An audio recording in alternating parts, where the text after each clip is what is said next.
Hi friends, రోదసీ రంగంలో భారత కీర్తి పతాకాన్ని చంద్రయాన్-3 ఆదిత్య ప్రయోగాలు ఉన్నత శిఖరాలకు చేర్చాయి. 2035 కల్లా భారత అంతరిక్ష కేంద్రం ఏర్పాటు, 2040లోగా చంద్రుడిపై భారతీయుడు కాలు మోపటమే లక్ష్యాలుగా ముందుకు సాగాలని ప్రధాని మోదీ నిర్దేశించారు. వీటి సాధనలో ఎదురయ్యే సవాళ్లను అధిగమించేందుకు ఇస్రోతో పాటు ప్రభుత్వ, ప్రైవేట్ సంస్థలు కలిసికట్టుగా కృషి చేయాల్సిన అవసరం ఉంది. నాంది పలికిన ఇస్రో అంతరిక్ష కేంద్రం 1,00,000 కిలోలకు పైగా బరువు ఉంటుంది. కాబట్టి భారత్ దీని నిర్మాణం కోసం పరికరాలను అత్యంత శక్తివంతమైన రాకెట్ల ద్వారా దశల వారీగా నింగిలోకి పంపవలసి ఉంటుంది. అలా పంపిన పరికరాలు క్రమ పద్ధతిలో ఆటోమేటిక్గా జతకట్టేలా చూసుకోవాలి. ఇందుకోసం ఒక నిర్దిష్ట ప్రదేశానికి పరికరాలను చేర్చి వాటిని అత్యంత ఖచ్చితత్వంతో ఒకదానికొకటి అమర్చే సామర్థ్యాలను మెరుగుపరుచుకోవటం ఆవశ్యకం. ఉపగ్రహ ప్రయోగాల ద్వారా మానవాళికి ఎన్నో ప్రయోజనాలు అందివచ్చాయి. అనేక రంగాలు పురోగతికి ఈ ప్రయోగ ఫలితాలే ఆలంబనగా నిలిచాయి. అయితే అంతరిక్ష ప్రయోగశాలలు, గ్రహాంతర అన్వేషణ వల్ల మనిషి జీవితానికి తక్షణ ప్రయోజనం ఏమిటనే ప్రశ్న అభివృద్ధి చెందుతున్న దేశాల్లో తరచూ వినిపిస్తుంది. మానవాళి పురోగతికి, జీవితాలను మెరుగుపరచడానికి అంతరిక్ష పరిశోధనలు ఎంతగానో దోహదపడతాయి. ఉపగ్రహాలు భూ ఉపరితలం నుంచి 500 నుంచి 700 కిలోమీటర్ల దూరంలోనే కక్షల్లో తిరుగుతుంటాయి. అయితే 250 కిలోమీటర్ల దూరంలో ఉండే అంతరిక్ష పరిశోధనశాలల నుంచి భూ పరిశోధనలను మరింత స్పష్టంగా పరిశీలించగలుగుతాం. ముఖ్యంగా వాతావరణ మార్పులు, వరదలు, అగ్నిపర్వతాల పేలుళ్ళు వంటి విపత్తులను ఈ కేంద్రం నుంచి నిశితంగా పరిశీలించే అవకాశం ఉంటుంది. కృత్రిమ మీద ఏఐ వంటి సాంకేతికతలు ఇందుకు తోడ్పడుతున్నాయి. అక్కడ ఉండే మైక్రోగ్రావిటీలో సూక్ష్మజీవులపై పరిశోధనలను మరింత లోతుగా చేపట్టడం ద్వారా వ్యాధి మూలాలను కనుగొనటం సాధ్యమవుతుంది. ఇది కొత్త ఔషధాల తయారీకి బాటలు పరుస్తుంది.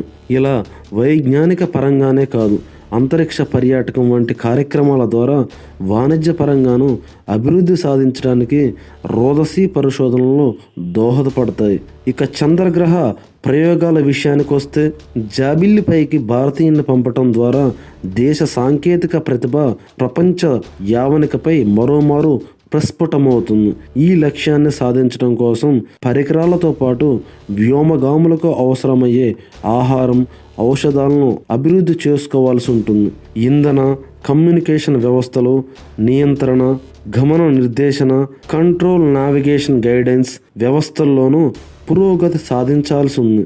ఈ అంశాల్లో సాధించే అభివృద్ధి కేవలం అంతరిక్ష పరిశోధనలకే ప్రయోజనకరమని అనుకుంటే పొరపాటే. మన దైనందిన జీవితాలకు ఈ సాంకేతిక విజయాలు అనేక ప్రయోజనాలను అందిస్తాయి. భవిష్యత్తులో ఇతర గ్రహాలపై పరిశోధనలకు చంద్రగ్రహ ప్రయోగాలు ఎంతగానో తోడ్పడతాయి. జాబిల్లిపైకి మానవ వలస, ఖనిజాన్వేషణ వంటి దీర్ఘకాలిక లక్ష్యాలను చేరుకోవడానికి ఈ ప్రయోగాలు ఎంతగానో తోడ్పడతాయి. రోదసీ ప్రయోగాల్లో రష్యా ఎంతగానో కృషి చేసింది. 1998 నుంచి అంతర్జాతీయ అంతరిక్ష కేంద్రం ISS పనిచేస్తుంది. 2 ఏళ్ల నుంచి చైనాకు చెందిన ట్యాంగ్యాంగ్ స్పేస్ స్టేషన్ సైతం అందుబాటులో ఉంటుంది. అమెరికా పలు పర్యాయాలు చంద్రుడిపైకి విజయవంతంగా మనుషులను పంపింది. ప్రస్తుతం ఆర్టిమిస్ మిషన్ ద్వారా అమెరికా చంద్రుడి ఉపరితలంపైకి మనుషులను పంపేందుకు ప్రయత్నిస్తోంది. చైనా 2030 నాటికి యుద్ధ వ్యోమగాములను చంద్రుడిపై పంపేందుకు ప్రయత్నాలు ఆరంభించింది. భారత్ సైతం ఈ దిశగా ప్రయత్నాలు చేస్తుంది. 2007లో శాటిలైట్ రికవరీ ఎక్స్పెరిమెంట్ ద్వారా తొలి అడుగు వేసింది.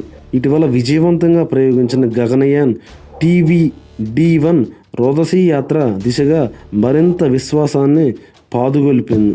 మనుషులతో కూడిన గగనయాన్ పూర్తి విజయం సాధించిన తర్వాత అంతరిక్ష కేంద్రం నిర్మాణం కోసం మరిన్ని సాంకేతిక రంగాల్లో నైపుణ్యం సాధించవలసిన అవసరం ఉంటుంది. ముఖ్యంగా రోదసీలో పరికరాలను అమర్చటం, దీర్ఘకాలం పాటు మానవ నివాసానికి అనుకూలంగా వాతావరణ నియంత్రణ, జీవనాధార వ్యవస్థలను బలోపేతం చేసుకోవటం, మానవ వ్యర్థాల నిర్వహణ వంటి అనేక విషయాల్లో పరిశోధన, అభివృద్ధి కార్యక్రమాలను చేపట్టాలి. అంతరిక్ష కేంద్రంలో వ్యోమగాములు కొన్ని నెలల పాటు ఉంటారు కాబట్టి అందుకు అవసరమైన సదుపాయాలు, ఆహార నిల్వ, రోదసీ వైద్యం వంటి అంశాల్లో ఇండియా మరింత పురోగతి సాధించడం ఎంతో అవసరం. చంద్రుడిపై భారతీయుడు కాలుమోపడం కోసం భారత్ మరిన్ని రంగాల్లో జోరందుకోవాలి. శక్తివంతమైన వాహక నౌకలను తయారు చేసుకోవడంతో పాటు అదనపు బరువు నియంత్రణలకు కావలసిన ల్యాండింగ్ సాంకేతికతలను, తిరిగి భూమిపైకి రావడానికి అవసరమైన నైపుణ్యాలను అభివృద్ధి పరచుకోవాలి. చంద్రుడి నుంచి తిరిగి వచ్చే యాత్రలో ఉష్ణ నియంత్రణ ఎంతో కీలకమైన అంశం. ఎందుకంటే ఆ మార్గంలో కొన్ని వేల డిగ్రీల సెంటీగ్రేడ్ ఉష్ణోగ్రతలను ఎదుర్కొని క్షేమంగా రావాల్సి ఉంటుంది. డేటా రిలే ఉపగ్రహాల సాయంతో నిరంతర సమాచార వ్యవస్థను నెలకొల్పుకునే విషయంలో ముందంజ వేయాలి. ఇటువంటి సంక్లిష్ట ప్రయోగాలకు అవసరమైన అత్యాధునిక హార్డ్వేర్, సాఫ్ట్వేర్ రూపకల్పన సైతం ఎంతో ముఖ్యం. అంతరిక్ష ప్రయోగాలు కాబట్టి ఇతర దేశాలతో సమన్వయం చేసుకుంటూ ముందుకు సాగాలి. సమిష్టి కృషితోనే ఇది సాధ్యమా అంటే భారత్ ఇప్పటివరకు రోదసీ రంగంలో గణనీయమైన పురోగతి సాధించింది. అయితే అంతరిక్ష కేంద్రం ఏర్పాటు, చంద్రుడిపైకి భారతీయుని పంపే లక్ష్యాలను అందుకోవటానికి సమగ్ర కృషి అవసరం. ఈ 2 లక్ష్యాలు అత్యంత క్లిష్టమైనవే అయినప్పటికీ అసాధ్యమైనవేమీ కావన్న సంగతిని గుర్తుంచుకోవాలి. వీటి సాధనకు ఇస్రో శాస్త్రవేత్తలతో పాటు దేశవ్యాప్తంగా పనిచేస్తున్న వివిధ ఇంజనీరింగ్, రక్షణ సంస్థలు, వైద్య పరిశోధనాలయాలు, పరికరాల తయారీ పరిశ్రమలు తోడ్పాటు అందించాలి. ఇవి సాకారమైన నాడు భారతదేశ కీర్తి పతాక విశ్వ వేదికపై మరింతగా రెపరెపలాడుతుంది. ఇంతే ఫ్రెండ్స్ ఈ వీడియో నచ్చితే లైక్ చేయండి, షేర్ చేయండి, సబ్స్క్రైబ్ చేసుకోండి.